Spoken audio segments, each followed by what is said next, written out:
മഞ്ഞുമല കയറിയ ഹൈക്കേഴ്സ് മരണമടഞ്ഞു. സാറേ, നമുക്ക് പഠിപ്പിക്കാനുള്ള കാര്യമാണ്, നമ്മുടെ ബയോളജി പഠിപ്പിക്കുന്ന കാര്യമാണ് ഈ മഞ്ഞുമല കയറുമ്പോഴത്തേക്ക് ഈ ഹൈക്കേഴ്സ് ഒക്കെ മരിക്കുന്ന സംഭവം. അതിൽ ബയോളജി മാത്രമൊന്നുമല്ല, അതിൽ കെമിസ്ട്രി ഞങ്ങൾക്ക് സൊല്യൂഷൻ, ഫസ്റ്റ് ചാപ്റ്റർ സൊല്യൂഷൻ അല്ലേ, കെമിസ്ട്രിയിലുണ്ട് അല്ലേ. പിന്നെ അതിൽ ഹെൻറീസ് ലോ എന്ന് പറഞ്ഞ ലോ ഉണ്ട്. ആ ലോന്റെ ഒരു കോൺസിക്വൻസ് ആയിട്ട് ഇത് പറയുന്നുണ്ട്.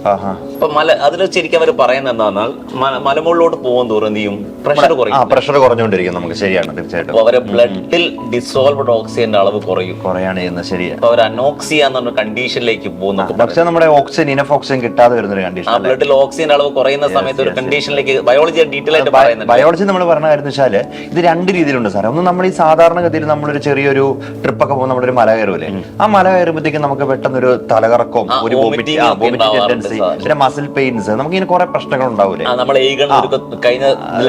പോയപ്പോഴത്തേക്ക് ഈ സംഭവം ഉണ്ടായിട്ടുണ്ടായിരുന്നു. അപ്പൊ ഇത് ശരിക്കും പറഞ്ഞിട്ടുണ്ടെങ്കിൽ ഓൾട്ടിറ്റ്യൂഡ് സിക്നസ് എന്ന് പറഞ്ഞൊരു ചെറിയൊരു ഡിസീസ് ആണ്. പക്ഷെ നമ്മൾ ഈ ഹൈക്കേഴ്സിനെ പോലുള്ള ആൾക്കാരുടെ കാര്യത്തിൽ സംഭവിക്കുന്നത് അവർ ഒരുപാട് ഉയരത്തിലേക്ക് കയറി പോകുന്നുണ്ട്. അപ്പൊ ആ ഒരുപാട് ഉയരത്തിലേക്ക് കയറി പോകുമ്പോഴത്തേക്കും ഉണ്ടാകുന്ന രണ്ട് ഡേഞ്ചറസ് ആയിട്ടുള്ള കാര്യമുണ്ട്. ഒന്നൊരു ഹെയ്പ്പ് എന്ന് പറഞ്ഞൊരു കണ്ടീഷൻ വരുന്നുണ്ട് അവിടെ. ബയോളജിക്കലായിട്ട് പറയുകയാണെന്നുണ്ടെങ്കിൽ ഹൈ ഓൾട്ടിറ്റ്യൂഡ് പൾമണറി എഡിമ എന്ന് പറഞ്ഞൊരു സംഭവമാണ്. അതല്ല, ഇത് ശരിക്കും പറഞ്ഞാൽ നമ്മുടെ പൾമണറി, അതായത് ശ്വാസകോശത്തിൽ ഒരു ഫ്ലൂയിഡ് ഉണ്ടാകുന്ന ഒരു കണ്ടീഷനാണ്. പിന്നെ വേറൊരു വലിയൊരു ഡേഞ്ചർ കേസ് ഉള്ളതെന്ന് വെച്ചിട്ടുണ്ടെങ്കിൽ ഹെയ്സ് എന്ന് പറഞ്ഞൊരു കണ്ടീഷൻ ഉണ്ട്. അതായത് HASC, high altitude cerebral oedema എന്ന് പറയും. അതായത് നമ്മുടെ തലച്ചോറിനകത്തൊരു ഫ്ലൂയിഡ് ഉണ്ടാകുന്ന ഒരു കണ്ടീഷനാണ്. ഇതൊക്കെ ശരിക്കും പറഞ്ഞാൽ ഉണ്ടാകുന്ന നമ്മുടെ ഈ ഓക്സിജന്റെ അവൈലബിലിറ്റി കെമിസ്ട്രിയിൽ അത് പറയുന്നത് അവർക്ക് തിങ്കിങ് പവർ കുറയുന്നു, അവർ എന്തിനാണ് വന്നതെന്ന് അവർക്ക് തിരിച്ചറിഞ്ഞാനുള്ള വഴിയൊക്കെ മറന്നു പോവുകയും. അതൊക്കെ ഇതിന്റെ ഫലമായിട്ട് വരുന്നതായിരിക്കും അല്ലെ, നമ്മുടെ ഈ ഓക്സിജന്റെ പ്രശ്നങ്ങൾ കൊണ്ട് വരുന്നതാണ്. പിന്നെ ഇത് നമ്മുടെ നോർമൽ കണ്ടീഷനിൽ ഇതുമായിട്ട് നമ്മൾ അഡാപ്റ്റഡ് ആകും. അഡാപ്റ്റഡ് ആവുന്ന എങ്ങനെയാന്ന് വെച്ചിട്ടുണ്ടെന്നുണ്ടെങ്കിൽ നമ്മുടെ ഈ റെഡ് ബ്ലഡ് സെല്ലിന്റെ പ്രൊഡക്ഷൻ അല്ലേ, അത് നമ്മൾ കൂട്ടി കഴിയുമ്പോഴത്തേക്കും നമ്മൾ പെട്ടെന്ന് ഒരു മല കയറുമ്പോഴാണ് നമ്മുടെ മുഖമൊക്കെ ചുമന്ന് വരുമല്ലേ. അതിന്റെ കാര്യം എന്ന് വെച്ചിട്ടുണ്ടെങ്കിൽ ഈ കണ്ടീഷനോട് നമ്മൾ അഡാപ്റ്റ് ആവാൻ വേണ്ടിയിട്ടാണ്.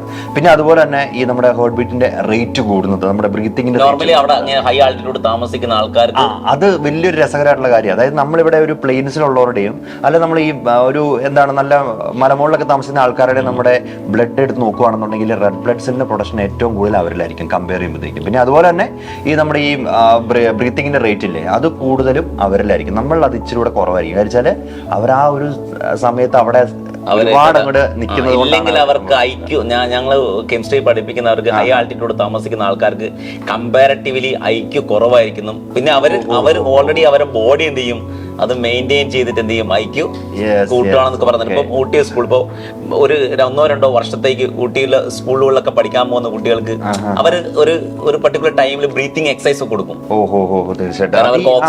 ഓക്സിജന്റെ ഒരു പ്രശ്നം. ചെറിയൊരു കാര്യം എന്ന് വെച്ചിട്ടുണ്ടെങ്കിൽ അതിനകത്ത് എന്തൊക്കെ കാര്യങ്ങളല്ലേ ബയോളജിക്കലായിട്ടും കെമിസ്ട്രിക്കലായിട്ടും വായിച്ച ഒരു ന്യൂസ് ബയോളജിയിലും കെമിസ്ട്രിയിലും ഒരുപാട് കാര്യങ്ങൾ റിലേറ്റ് ചെയ്യുന്നുണ്ട് അല്ലേ.